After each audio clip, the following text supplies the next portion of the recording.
Hi, everyone. Judge Andrew Napolitano here for Judging Freedom. Today is Wednesday, February 5th, 2025. Scott Ritter joins us now. Earlier in the week, I read your research piece on the deaths in Ukraine, and that's what I thought we'd be talking about, and maybe we'll get to it. But of course, and the United States and the West materially misrepresenting human death and the consequences of misrepresenting human death, even the history of misrepresenting human death. But before we get to that, if we do, of course, we must talk about the announcement that President Trump made yesterday. Excuse me. It's legal, it's political, it's moral, it's practical implications. I speak, of course, of this off-the-wall statement in the presence of Prime Minister Netanyahu that the United States will acquire and own Gaza.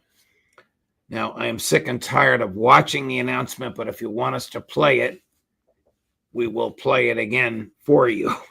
No, I'm intimately familiar with it, unfortunately. So let's start with the practical and geopolitical implications of what the president said.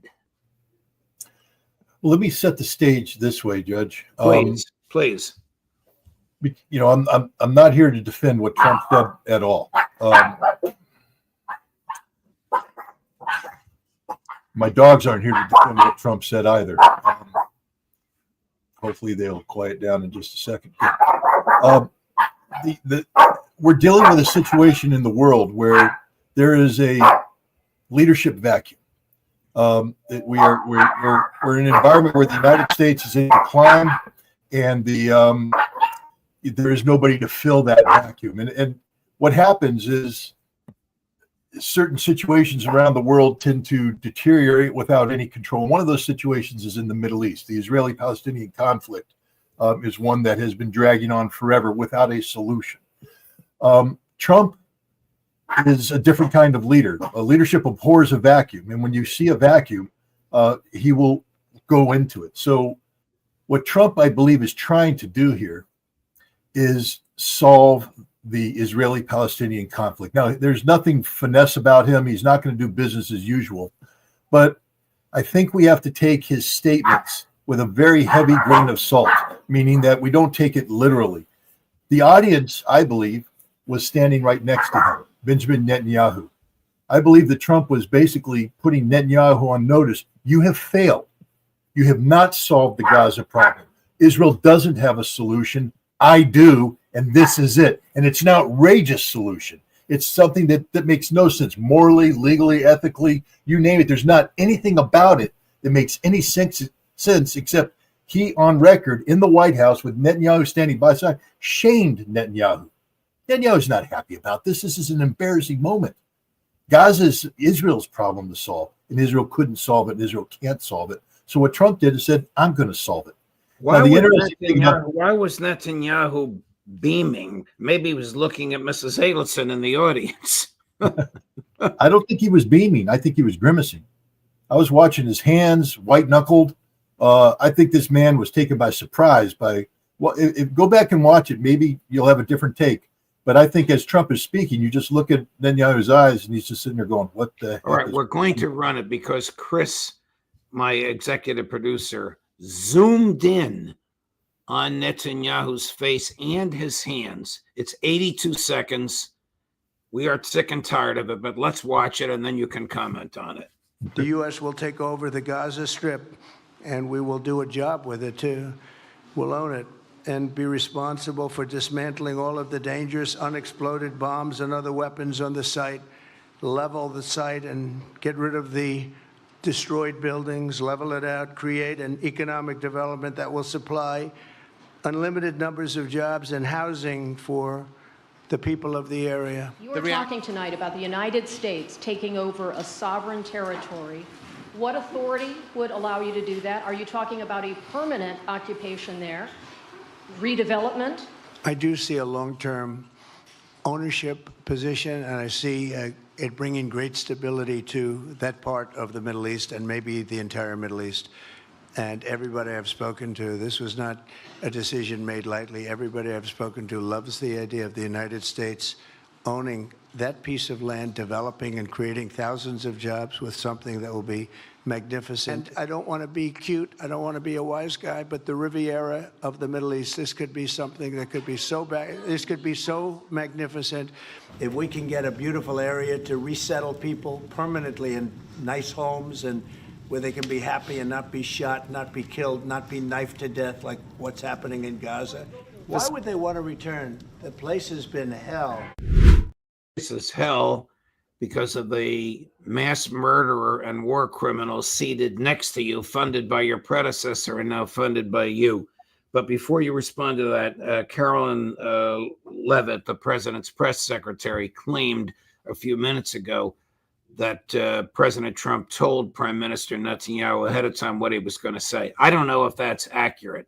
As you look at his hands and look at the look on its face, it's like, I have to stand here and listen to this. But go ahead, Scott, please. No, again, I'm not here to defend Trump at all. I'm trying to put this in perspective because otherwise you'd want to get this guy committed. There has to be a method to his madness. One has to search for that. And what I will say is this. No one else has a solution. No one else has offered a solution. Everybody who has said no to what Trump is saying, and that's the right answer, by the way. No, you can't do that. No one's come up and said, no, but here's an alternative. Here's something else. So I think what Trump has done is put something so outrageous out there that it's going to compel people to have to come up with a solution, to have to come up with, well, if we don't want to do this, let's do this. And I'm talking about the Arab world. I'm talking about Europe. I'm talking about Russia, China. I'm talking about everybody. Nobody has come up with a viable solution to the Arab-Israeli conflict. Well, how about this? We're not giving you another nickel, BB. Oh, no, that's not the option. Trump took the $100 million. So he's going to have to play the game of, meaning Trump has been bribed to keep BB happy, bribed by Mrs. Eggleston. Basically, he's been told to, keep the Israelis happy. But again, what Trump has done is come in there and said, you can't solve the Gaza. That's literally what he said. He said, this man next to me can't solve this problem, so I'm going to solve it. I'm the problem solver. America's the problem solver. Now, we don't have a solution, but it's such an audacious, ridiculous proposition he's put out there that it will, I think in his mind, compel. Look, Trump is a negotiator from a business standpoint, not from a diplomatic standpoint. And if you're sitting down in a business negotiation, a big real estate deal, and you're at the table and the other party says no, then they leave. They're gone, they're finished. What Trump is looking for is the counter offer. That's the way the businessman thinks, the New York State realtor. He's come in with an outrageous proposal. But people still want that property. They still want to deal with it. So they're going to say, no, but here's a counter offer. Now they have something to work with. And I think that's what Trump is trying to do here, because there's no way in God's earth does he follow through with any aspect of this. I believe because it would just put America as one of the greatest war criminals in modern history. And that's not the image the American people want. Can you imagine your fellow Marines knocking on people's doors with bayonets at the end of their rifles saying it's time for you to leave? The United States owns this property. Yeah, well, of course they would. And we did it in Baghdad. We did it in Kabul. We did it in Afghanistan. We do it wherever we're told to do it because it's a lawful order. Marines don't get to judge the constitutionality of the order given to them by the commander-in-chief. That's the job of Congress. Now, if they're told to murder people, to bomb innocent civilians and all that, they won't do that. That's an unlawful order. But to be given an order to occupy a piece of territory, take control of the territory, and move a population. Look, we did it in Vietnam. We would move South Vietnamese people out of villages into safe areas. Is it immoral? Yeah. Is it illegal? No. But I don't think the Marines want to do that. And I would hope that the Commandant of the Marine Corps and all the combat commanders would tell the president, Mr. President, this is not a mission. But that arch Christian nationalist Zionist that's now the Secretary of State, he would love another crusade in the Middle East. You mean Secretary of Defense? Yeah, I'm sorry. I meant to say defense. The Secretary of State, by the way, was in Latin America. He wasn't even with Netanyahu and Trump yesterday. No, he was story for another time. But look, the Secretary of Defense isn't a combat commander. He is the head of the Department of Defense. But the people who lead the troops on the ground, who command the troops, who are responsible for the actions of the troops, I would hope every single one of them, behind closed doors, would say, Mr. President, this is not a mission that's suitable for American troops. This is a mission, actually, if you look at it, every aspect of this mission is setting us up to fail. Mr. President, we don't want to fail. We won't lose, Mr. President. We will kill everybody on the ground. That's what we do. You don't want us to do that, Mr. President, because it will not reflect back good on you or on the Corps or on the country. Please don't make us do this, Mr. President. There's got to be a better solution. And what I will hope happen that's what they would tell him.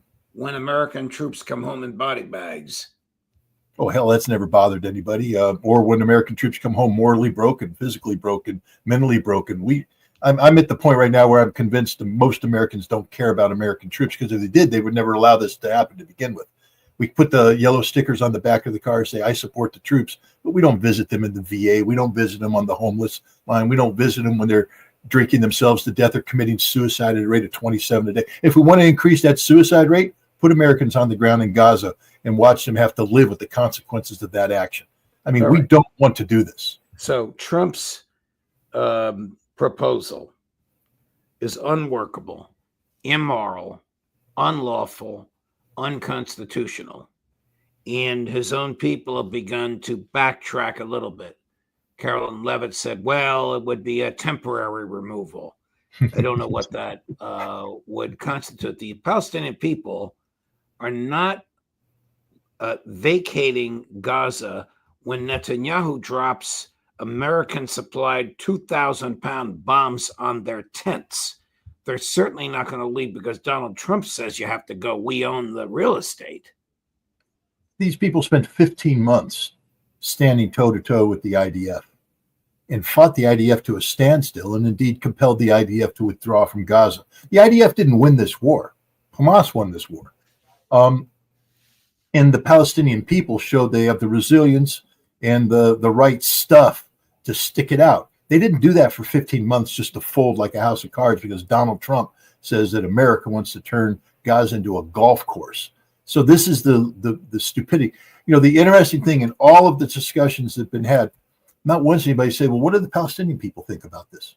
Right. What about their vote? Nobody mentioned Hamas, as if Hamas doesn't exist. Hamas not only exists, it's stronger than it has ever been politically because of the victory it won over the Israelis. And the Gazans of Palestine, they're not going to give up this land. You saw 1 million of them lined up to go back into northern Gaza, a wasteland. They know that, but that's their home. That's their land. And Donald Trump's not going to take it from them.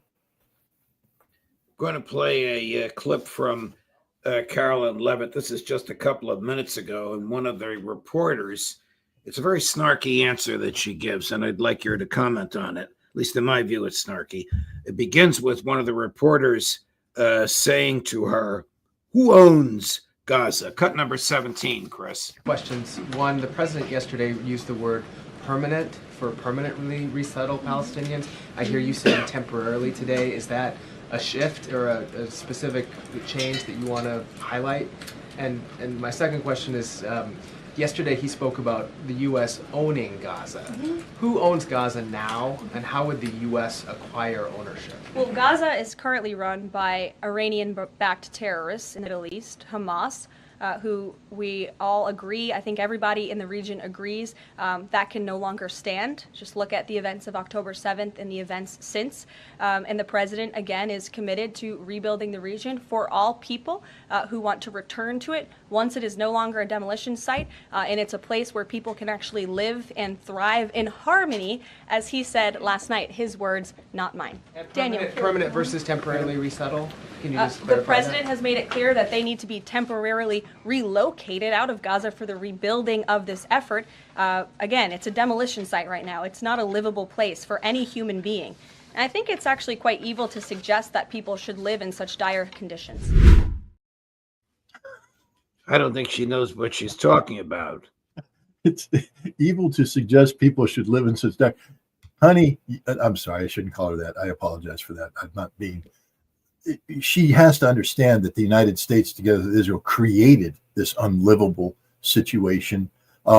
And again, the Palestinians get the vote. They're the only ones that get the vote. You don't get a vote. The president doesn't get a vote. The Israelis tried to vote, but they lost. The only people that get a vote are the Palestinians. And right now, they voted with their feet, meaning they are planting their feet squarely on the ground. And, you know, you can throw labels around all she wants. Iranian backed, this, that, and the other thing. They're the victors. And to the victors go the spoils. Now, does the United States want to take Hamas on and fight them?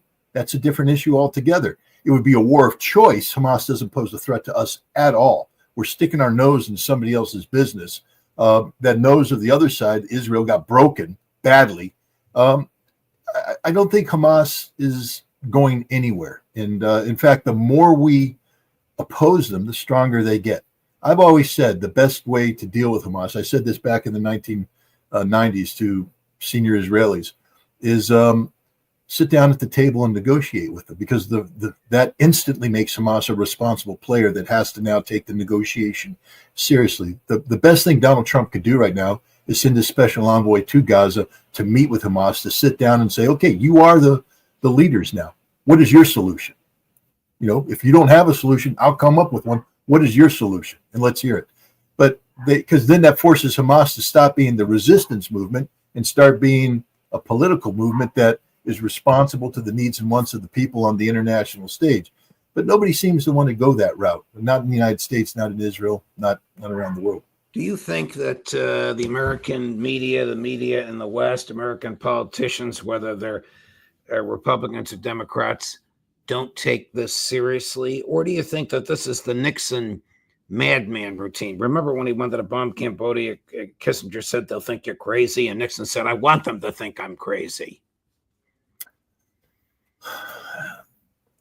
It would, except it's not. I mean, the way he's laying it out, it's not, it's not, Nixon's was, I'm going to blow the world up. I'm going nuclear. We're going to do this. Right. Trump is, I'm building a golf course. I'm building the new Riviera. I'm going to put in Trump Palace, maybe some casinos, and it's going to be wonderful and great and all that stuff.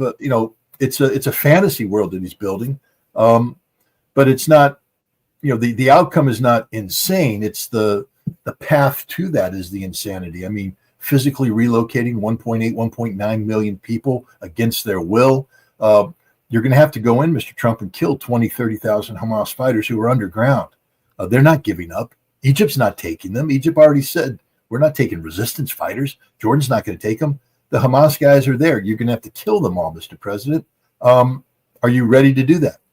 This will be a battle unlike anything the American military's fought in modern history. Think a combination of Stalingrad and Iwo Jima, hell above ground, hell below ground, tunnels and ruins, and people who have been fighting there for 15 months know it inside and out. Our troops go in and don't know anything.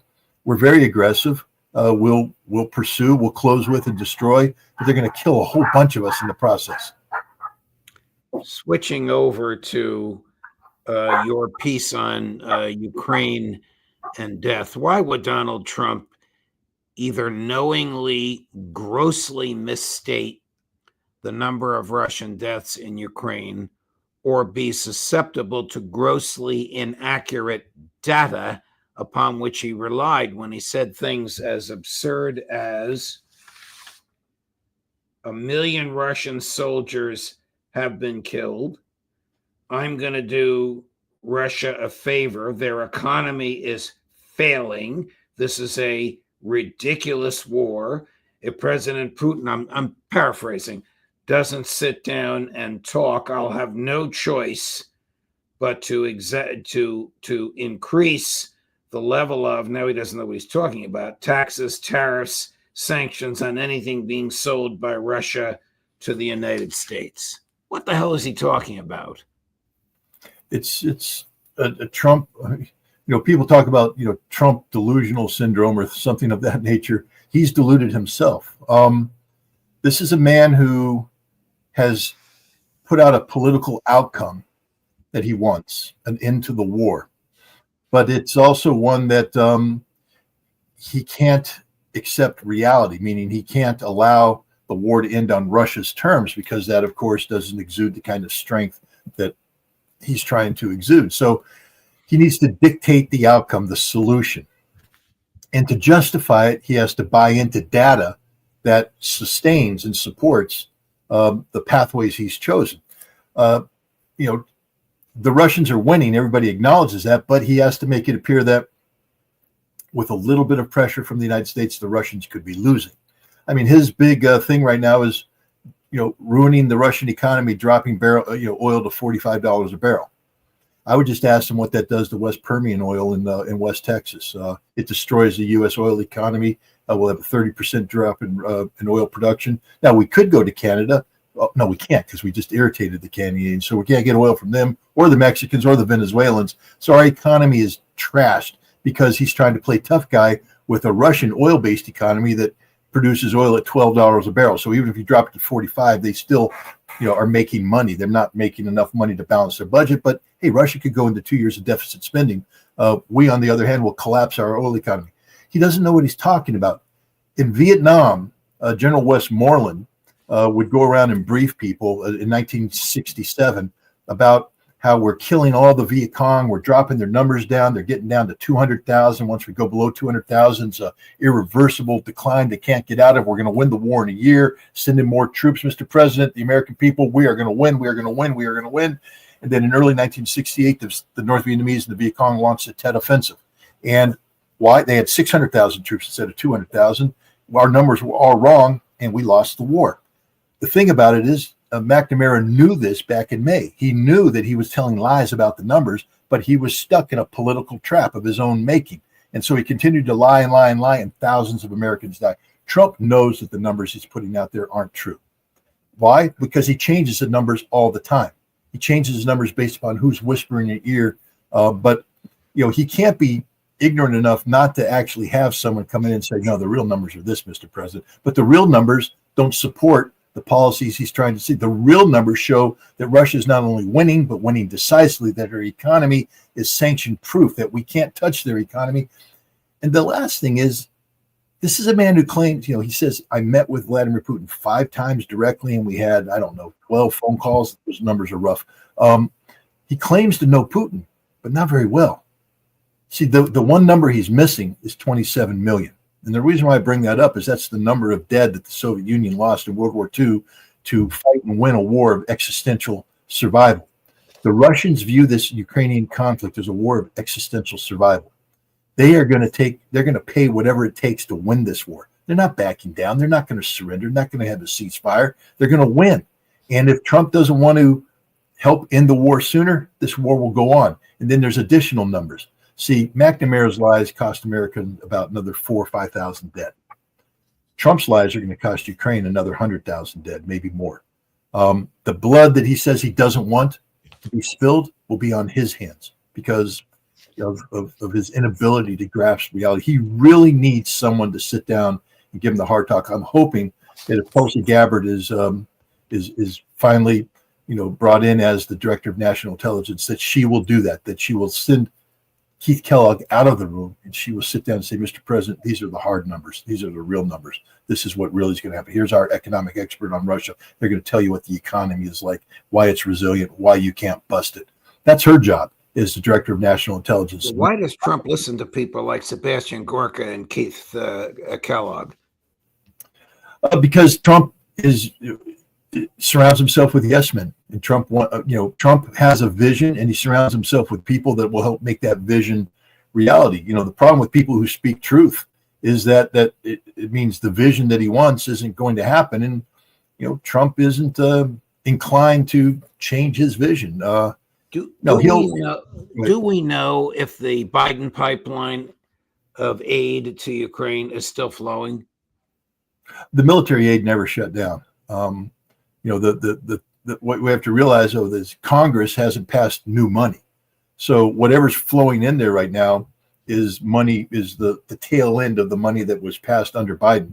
But there's not new money. But we know it's passed because even when people were talking about being shut down, Trump was authorizing Patriot missile batteries to be taken out of storage in Israel, sent to Raytheon to be refurbished. That doesn't happen for free. And for 90 Patriot missiles to be flown into Poland and on to Ukraine, that doesn't happen for free. And that's an accounting issue. That's American equipment being withdrawn from Israel. It's still ours. We're transferring it over. That's money transferred. So you can't do that if there's a freeze on aid. So I believe that while the cash and the civilian support programs from USAID have been terminated, the military side is still going in.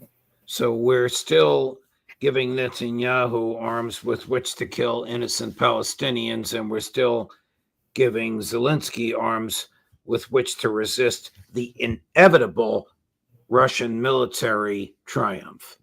Look, I'll show you the lunacy of what is happening here. The Patriot missiles we're sending in are old missiles. They don't work. They won't shoot down the modern Russian missiles. The Patriot batteries that are being refurbished will be destroyed the moment they enter this battlefield. So we're not helping the Ukrainians do anything but fight and die. How much longer can the war in Ukraine last? War in Ukraine can last as long as Russia wants it to last. This war will end when Russia wants it to end. Russia's prepared. They've passed budgets and they're gearing up defense industry to have this war go on for another 2 or 3 years, and then after which time they would reassess and reconfigure. But economically, they are positioned for this war to go on 2 or 3 years. Their military has built a plan to sustain manpower and equipment. Russia's not running out of men. Russia's not running out of equipment, and Russia's economy is geared to sustain it. And most importantly, they have political leadership that is dedicated to this task. So this war can go on for another 2-3 years. Ukraine can't last another 2-3 years. The Ukrainian head of intelligence says they die this summer. That's not Scott Ritter. That's Budanov saying it's over. We're finished this summer because we run out of everything. So was there recently an assassination in Moscow of somebody close to President Putin? A bomb being exploded in a suicide bomber in a luxury apartment building. Sarkisian was the last name. I don't know if the person died. I think they were wounded. I think it was there was an attack. They believe a bomb was in the ceiling, or I don't know if they've identified the exact source of the bomb yet, but there was an explosion triggered when this individual was walking through the lobby. I believe it killed a civilian, wounded him and some others, but I think the target of this assassination attempt survived the attack. Okay, the person was called Vladimir Putin's death squad chief. He was killed in his $2 million luxury Moscow apartment. Last name Sarkisian. Yeah, I have to go and do research. If he's dead, then that's news to me. Right. In the Kremlin's mind, have they won the war already?